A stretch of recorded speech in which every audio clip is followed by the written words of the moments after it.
যুক্তরাষ্ট্রের নিউ জার্সির MetLife stadium 2016 Copa আমেরিকার ফাইনালে এই মাঠেই চিলির বিপক্ষে ট্রাইবেকারে স্বপ্নভঙ্গ হয়েছিল আর্জেন্টিনার। আরেকটি কোপার আসর বসেছে আমেরিকার মাটিতে। টুর্নামেন্টের গ্রুপ পর্বের ম্যাচে সেই মেটলাইফ স্টেডিয়ামে একই প্রতিপক্ষের বিপক্ষে নামছেন লিওনেল মেসিরা। তবে এখন আর অতীত ইতিহাস মনে রাখতে চান না আর্জেন্টাইন কোচ লিওনেল স্ক্যালোনি। বিশ্বকাপ জয়ী কোচ মনে করেন এরই মধ্যে অনেক কিছু বদলে গেছে। আর্জেন্টিনা এখন বিশ্ব চ্যাম্পিয়ন। 2015 সালে আর্জেন্টিনাকে হারিয়েই নিজেদের ইতিহাসে প্রথমবারের মতো কোপার স্বাদ পেয়েছিল চিলি। পরের বছরও তাদের হারিয়ে শিরোপা উৎসব করে লাতিন দেশটি। বাংলাদেশ সময় বুধবার এই গ্রুপের ম্যাচে চিলির মুখোমুখি হবে আর্জেন্টিনা। সকাল 7টায় শুরু হবে ম্যাচটি। নিজেদের প্রথম ম্যাচে কানাডাকে 2-0 গোলে হারিয়ে শুভ সূচনা পেয়েছে কোপার ইতিহাসে 15 বারের চ্যাম্পিয়ন আর্জেন্টিনা। চিলির বিপক্ষে নামার আগে দলটির বর্তমান কোচ লিওনেল স্ক্যালোনি বলেন, 2016 সালের ফাইনালে কোনো কিছুই এখন আর অবশিষ্ট নাই। আমরা যেমন এখন বিশ্ব চ্যাম্পিয়ন, গত ম্যাচের আগে বলেছিলাম এটা এখন শেষ হয়ে গেছে।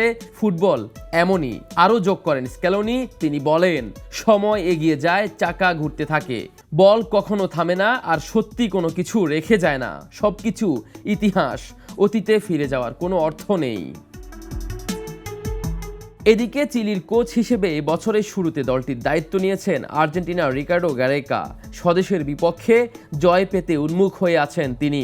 রিকার্ডো বলেন, আর্জেন্টিনার বিপক্ষে খেলা আমার জন্য একটা দারুণ বিষয়। আর্জেন্টিনার বিপক্ষে তিনি জয়ের জন্য উন্মুখ হয়ে আছেন। তাছাড়া দলটি তার অধীনে এখনও জয় পায়নি। 4 ম্যাচের 2টোতে ড্র করেছে, 2 ম্যাচে হেরেছে চিলি।